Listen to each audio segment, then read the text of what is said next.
This one's more of a misunderstanding than a true addiction story.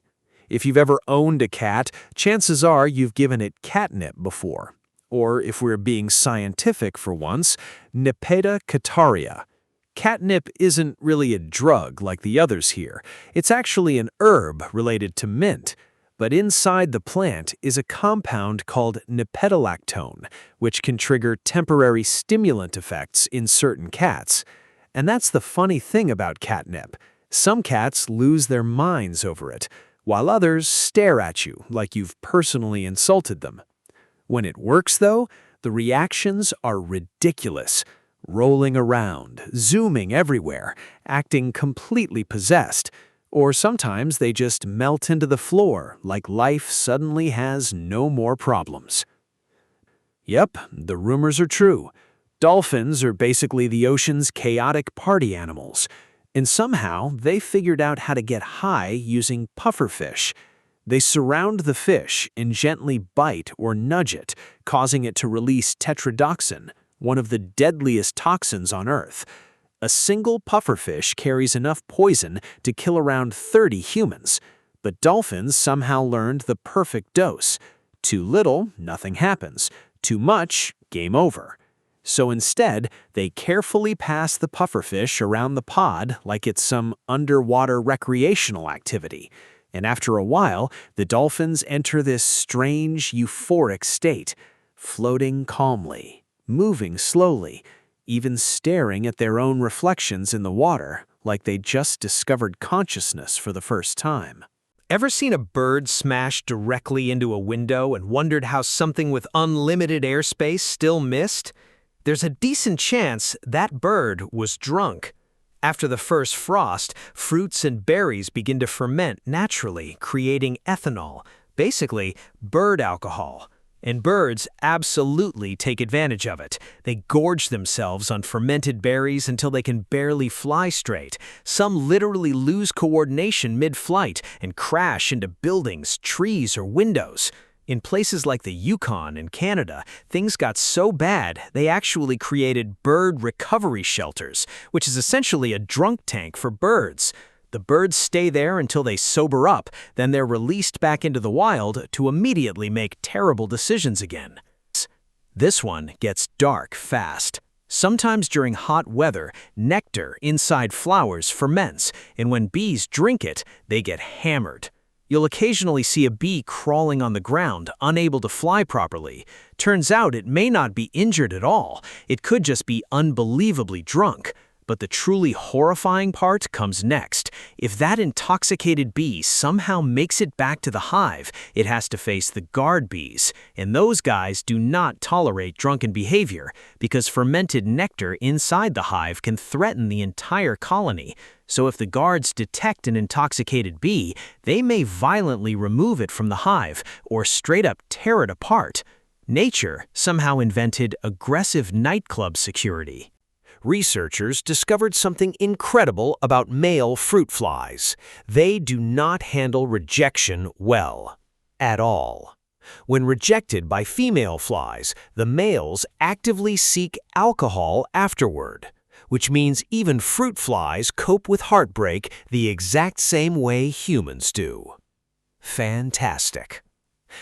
These little criminals don't just enjoy alcohol, they steal it. Vervet monkeys living near tourist areas have become experts at robbery. They wait patiently for someone to set down a drink, and the second attention slips away, the monkey strikes. Drink stolen, mission accomplished. And they aren't amateurs either. They've become so notorious in places like St. Martin that authorities discussed population control measures because of how destructive they became. Imagine being such a menace that society collectively decides you can't be trusted near beverages anymore. Now we're getting into the serious stuff. Black lemurs from Madagascar love chewing on toxic millipedes. Why? Because the millipedes release chemicals containing compounds like cyanide, which should obviously be a warning sign. But instead, the lemurs treat it like recreational entertainment. After chewing the millipede, they start drooling uncontrollably and rubbing the toxic saliva all over their fur. Oddly enough, this actually helps repel mosquitoes carrying malaria, so technically, there's at least some practical use here. But then the lemurs keep going. More chewing, more toxins, more intoxication, until eventually they become so out of it, they just collapse and sleep. You know the famous red mushroom from video games? The real version is called Amanita muscaria, and Siberian reindeer love it. These mushrooms are highly hallucinogenic, yet reindeer actively seek them out anyway. After eating them, they start behaving bizarrely, running around wildly, making strange noises, acting completely disconnected from reality. But here's the weirdest part. Humans saw this behavior, and instead of avoiding the mushrooms, they copied the reindeer. Some people even drank reindeer urine afterward because the toxins filtered through the animal while the psychoactive effects remained. Human history is deeply disappointing sometimes. There's even a theory that this entire tradition helped inspire parts of the Santa Claus legend, which somehow makes Christmas infinitely stranger. Even apex predators apparently need spiritual journeys. Jaguars in the Amazon have been observed chewing on the yage vine, one of the key ingredients used in ayahuasca.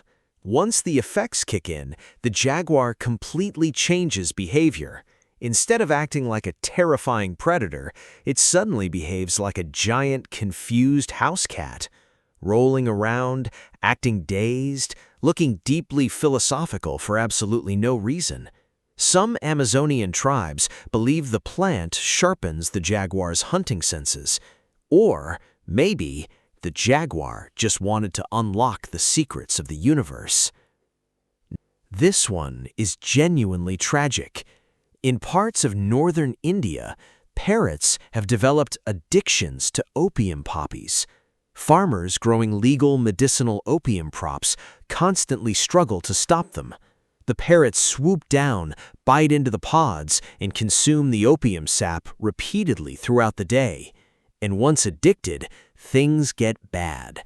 When harvest season arrives and the plants disappear, the parrots go through severe withdrawal. Many become weak, disoriented, and literally fall from trees or power lines. Then the next planting season begins, and the cycle starts all over again. A non-stop addiction loop repeating year after year in the wild.